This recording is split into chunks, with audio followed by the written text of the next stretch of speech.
چې د هغه نه د تا سره نمایندګي کې څوک ګڼېږي که شیرپا تاسو ووایي چې شیرپا صاحب 2 سیټه نشته خو پارټۍ مشر ده و یو پلیټفارم خپل جوړ نه کړو و یو مشر خپل جوړ نه کړو چې موږ په دې ډاډه وو چې هلکه د موږ مشر شته دا خبره کوي خو اوس پام لا دا زه یم چې دا مهرباني وکړو زه د دې نه د ډېر شعورونه راڅم نه شم یې چاته ویلی خو ګوره یو ځای مې هم نه ده پرېښی وندا مې هغه ده چې یاره که خپله برخه حصه خو پکې برخه واخلو الله خو شته ده نو دا نه ده چې انضمام به نه واپس کېږي څرنګې به نه چې څرنګې کېده داسې به واپس کېږي دا به شي خو شرط دا ده چې موږ هم دله کار ویو که نه تماشا به نه جوړوو چې راځو نن مو تماشا وکړله پیسې ترې ووهي زون له ګټې وکړي خو واللهي که یې دا نه علاوه د دو بل مقصد شته ځکه چې د مو د تو په علاقه کې وروره نه قتلونه شته و نه شوکې شته و نه ډاکې شته د پولیس د چوکو ضرورت هیڅ ویلوي چې چېرته بدامني وي دا داسې نه ده مو سره د دغه د پېښور د توڼو حساب وکړي د مو سره ده کېدي که د مو د ټولو قبایلو نه زیات شوکه غلا ډاکه او قتلونه هره ورځ نه ریپورټ کېږي په دا توڼو کې نو څه به بیا مننه وکړي ورشمو کې بېلتون د ټولو قبایلو وایي دغه د پېښور د توڼو حساب دی مو سره وکړي نو لهذا یوه حکومت له موږ دا خبره رسول غواړو چې ګوره د تو عزایم له قبایل ډېر خبر دي چې ته د مو د مدنیاتو باندې هم نظر لرې ته د مو د خلکو د لوټ کولو دپاره چوکو لم تې شوی یې وجوړوې یې تو د دنیا هر نظام و قانون د مو په مرۍ کې راوچولو زه تو ټیکسونو له وتړلم د مو بچی تو د میډیکل کالج انجینرینګ کالج نه رویسور د کړو نشي تللی د افغانستان غوندې کې مدري سوه د دریم کال میډیکل سټوډنټان را واپس کړي دي چې دا اوس قبایلیت ختم دی دا قبایل نشته دا سیاسي خلک دا پوینټ سکورینګ کوي په دا قبایلو باندې مو د نیشنل پارټۍ هغه ورځ یو مشر په لنډي کوتل کې پریس کانفرنس کړی دی څه دي چې یاره موږ د قبایلو دپاره د افغانستان ویزا نه مانو دا ما کېږي دا مکر چاله کوي زه د ورتکا کړم داسې نظام نه چې هغه ویزا تو په مو کولو کړه ځکه چې د چورسادې و د مردون وله لګي خو موله به ځکه لګي چې زه د زم کړم د مو رسم د مو رواج د مو قبایلیت د مو تاریخ هغه تو ختم کړو و نن د مګرمچ غوندې کې ته ولته ویښ کې بیاوې چې څه دي یاره قبایله د ویزا ما لګي وره په دا ډرامو په دا کیسو باندې یې پوه شو په خپله به د ځان نه قوت جوړوې راوځې به ته راووځه ته محکم شه دا ته چې د چا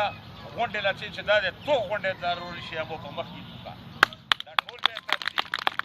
دا به توله روڅي ځکه چې د تو همره څوک هم په تو دومره نه خفه دی نه زیرېږي او نه خوږېږي لکه دا نوس قبایل څومره په خپلو علاقو باندې خوږېږي بس هغه سیاستونه وي یا پرېږدي په هغه موږ هم پوه یو زموږ یو پوینټ ایجنډا دو دا تنظیم سازي دا په علاقو کې کار کول دا خلک خبرول دغه مقصد دا دی چې موږ کله د دغه قابل شو که په میاشت کې شو که په 2 کې شو که په شپې کې شو موږ لا عوامي طاقت خال دي دغو خلکو نه بس دا د موږ ایجنډا ده زموږ نور هېڅ مقصدونه نشته په دا خبره باندې ځان پوه کړو موږ دا ځلې بیا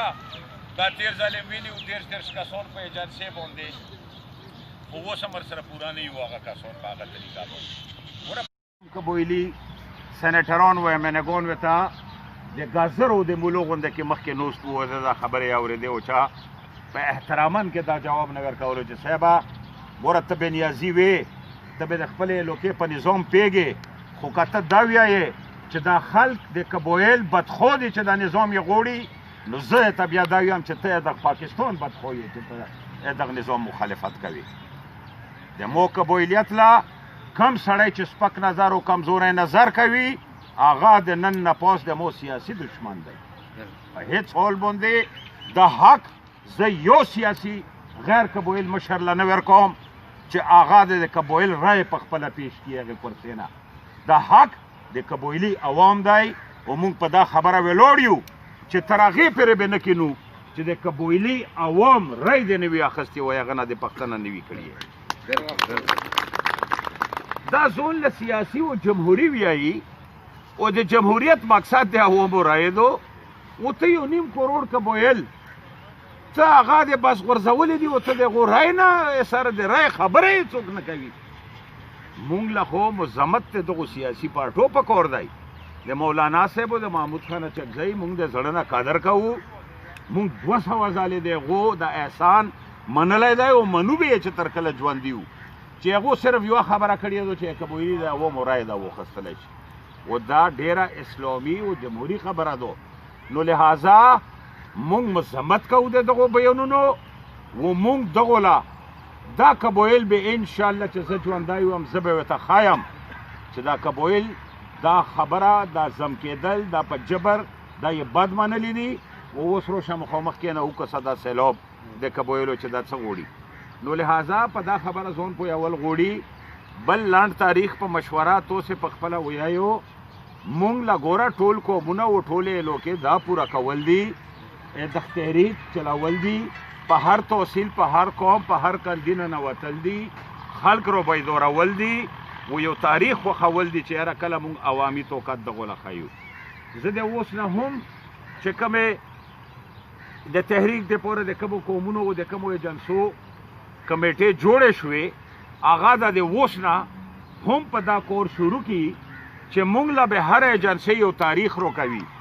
یا مونږ وایو توسې کور ګوره په باغناران کې او په بند کمرو کې نه دی دا په مغزو کې کېنه وسره مونږ په دا میټینګونو دا خو مونږ 13